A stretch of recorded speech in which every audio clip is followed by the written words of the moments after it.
Cheers, folks, and welcome to HO Powertrain Diecast Edition.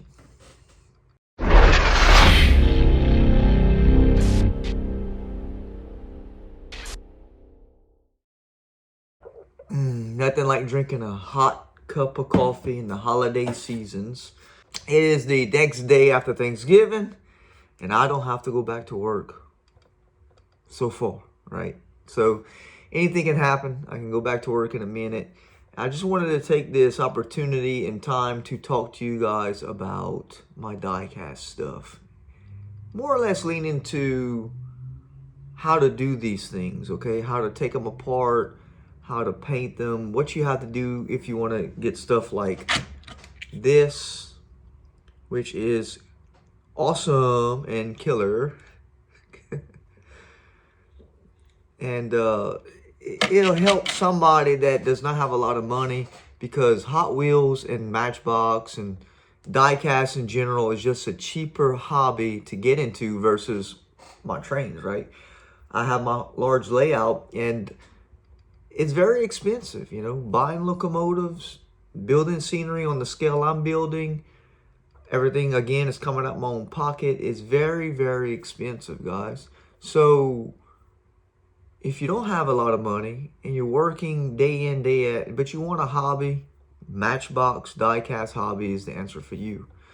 Also, trains, if you can, I don't know. It's just, trains is going to cost you either way, okay? Let me rewind with that. So, anywho, I'm going to switch the camera around and go through some projects I've done and hope you guys can get some tips from it. Come on.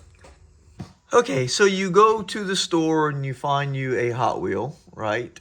And you really don't like the graphics, or you really don't like how the main lines are looking. You know, this one's slamming, by the way. But anywho, you just don't like them. They just look too plasticky.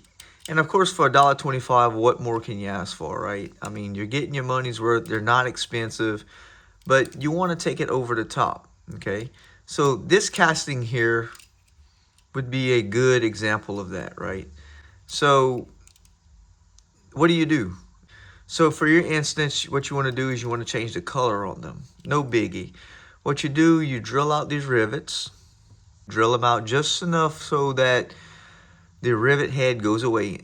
Once you start seeing the plastic level off with the rivet that's exposed under this, after you cut it with the drill bit, then you can remove it, right? So once you remove it, you get you some regular stripper. I put mine in a jar, the gel stripper you get at Walmart. And I put this in a jar. And I let it sit for a day or hours, okay? The longer you let it sit, the better off you are, okay? Next thing I do is take it out the jar when I'm ready.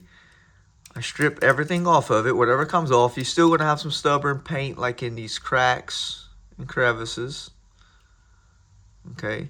Then you go back and you pick it out and you wire wheel this whole thing till it till you get bare metal, right? It's got to be super clean. So once you get it super clean, you can either alcohol bathe it, you can acetone bathe it. I prefer warm dish water and soap, and letting it air dry, okay, or hair dryer, but I like to let it air dry so I don't put no dust on it, okay? So once I do those things, after it's stripped, of course, I'm ready to paint it, all right? The next thing I do is I use like an alligator clip, and I clip it to the post of this rivet, and I mount it on a board. If you watch the shorts, you'll see that, or if you watch the videos, you'll see that also. So what that does, it gives you a full 3D movability, if that makes sense, so you can spray it. All right, now that moves on to the next thing. And we're going to quit showcasing this truck because I've got other trucks I built, right? Such as this recent one, okay? Now, what I use on this truck here, minus the decals, right? What I used on this was regular Krylon deep gray. So this is deep gray Krylon. Now there's a trick to spray these vehicles, okay? One, you have to heat it up. Okay, you heat the metal up, at least get it to around 70 degrees. It's got to be warm. Your can has to be shaken up and warm also. Okay, once those two things are warm, you just knocked out 2 errors out of an equation, okay? If you don't do those things, you can have splatter, you can have splotches because the paint being cold and not mixed well, and it'll give you an ugly paint job and you're not going to get a good result. So once those things are warmed up, I spray it. I spray a light kiss coat. I'll let it sit, not enough to let it completely dry. Then I'll hit it again. So I want 2 coats of paint on these vehicles. That's it, just 2 coats of color paint on it. Reason being is because I don't want to cover up the details in the door. Okay, because you paint too much, by the time you put your decal, you're not going to see the detail. So 2 coats of paint, good to go. So with all that out of the way, and after the 2 coats of paint are dried, I then lay my decal. Now the decal is tricky. Okay, you get the decal you want, it's very tricky. I cut it as close as I can to the image with the razor blade. I mean, you got to get really, really close. It sucks because it leaves a straight line, but they do sell an agent for that, which is Microsol. I have some that just came in, but I'm not fond on using it, especially on fresh paint. So I'm not sure how that's going to react. I'm going to have to try it and go forward. But for the time being, what I do without using Microsol is I put water on the truck after the truck is dried, and after my decal is cut out, then I lay it on, okay? I lay it on. I squeegee the water out with my finger, not pushing too hard, because if you push too hard, you're going to reset your decal and you're going to be moving all over the place. It's not going to work right, okay? So I just squeegee it all out. Then after that squeegee and set, I take my lighter and just kiss it. Not too long, because you can burn your edges. And the lighter, what that does, it helps adhere the decal to the truck. Something I've never seen before, and I do it, and I feel that it does, okay? Now, once you get all that done, okay, and because I don't use Microsol, you may have a line over the decal, okay? So that's the issue that you can run into. Now, if you want perfect results, experiment with Microsol again. I'm sure Microsol will absolve that. But for me, again, we're just doing it regular.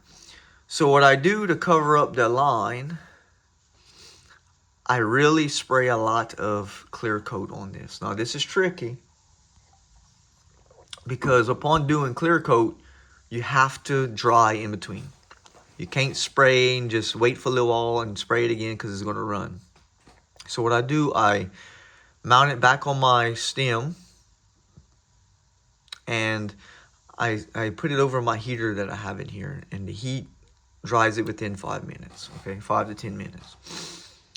Once that's dry, I hit about at least 3 to 4, minimum 3, 4 or 5 even better, of clear coats on the vehicle to cover up the lines on the decal, okay. What it does, it does an okay job, but you can see here how it kind of messes up. It's not, again, it's not perfect.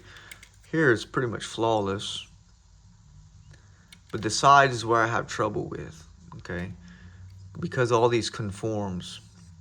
But it came out really good and a great, decent job. I give this a B+, okay, and I add the details, you know, and all this stuff is done, the details is done before clearing, okay. So those are the steps I take to do these custom builds. It's way in depth on how I do it, and you're wondering how people do it. There you go. Those are the steps. You know, everything has to be clean. Everything has to be room temperature warm, such as paint. And try to wear gloves because you're going to put fingerprints all over the stuff, okay? So there you have it, guys. a fun little post-Thanksgiving diecast talk about how to do these things. And I hope this has helped someone. Maybe it has. And you guys can see how to do these things, okay? So, please like and subscribe. Leave me your thoughts down below. Let me know what you're doing. If you used Microsoft before on these cars, if you can, let me know how it reacts with the paint. I'll appreciate that. And all in all, have happy holidays. Until the next time I see you, I'll catch you on the next one.